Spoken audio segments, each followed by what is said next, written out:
Marketplace is supported by Putnam Investments, celebrating over 70 years of service to financial advisors, their clients, and institutions worldwide.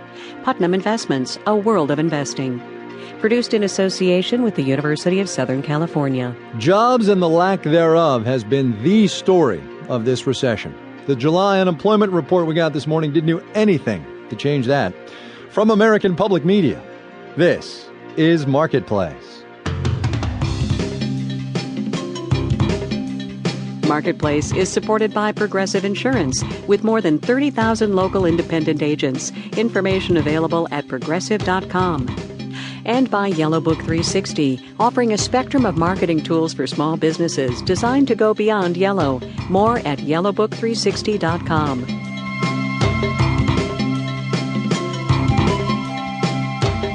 From the Frank Stanton Studios in Los Angeles, I'm Kai Ryssdal. It is Friday today, gang, the 6th of August. Good, as always, to have you with us. Sadly, it takes about a sentence to sum up this morning's unemployment report. The economy lost more jobs than expected last month and added fewer.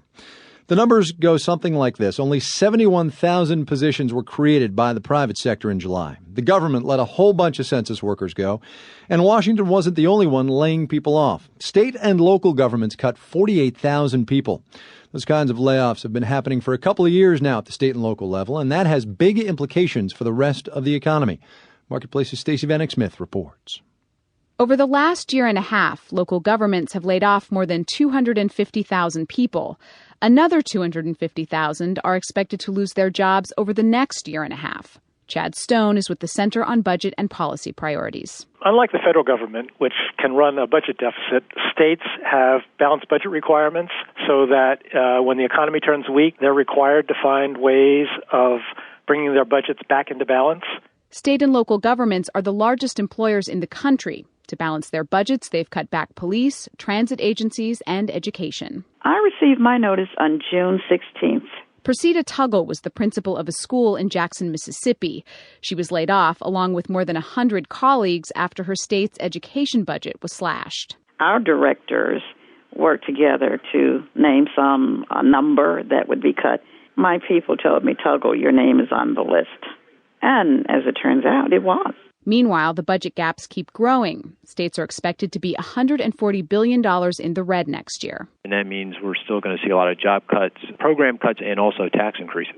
Economist Mark Zandi has been traveling the country consulting with local governments about their budget issues. State and local governments' tentacles run deep into the economy. This is one of the most significant threats to the fragile economic recovery. Zandi says a bill in Congress now would pump $26 billion of federal money to states, but he says what's really needed is a recovery in the private sector that would create jobs and tax revenue.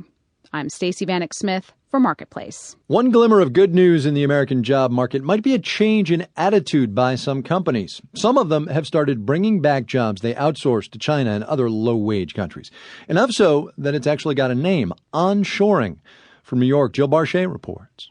Earlier this week, Ford Motor Company announced it's bringing jobs that are currently done in India, Mexico, and Japan back to the U.S.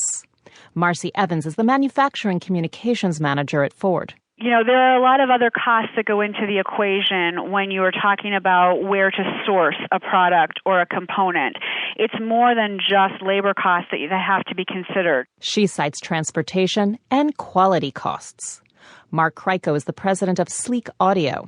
2.5 years ago, he shifted production of his earphones to China, but he's moving most of it back to Florida.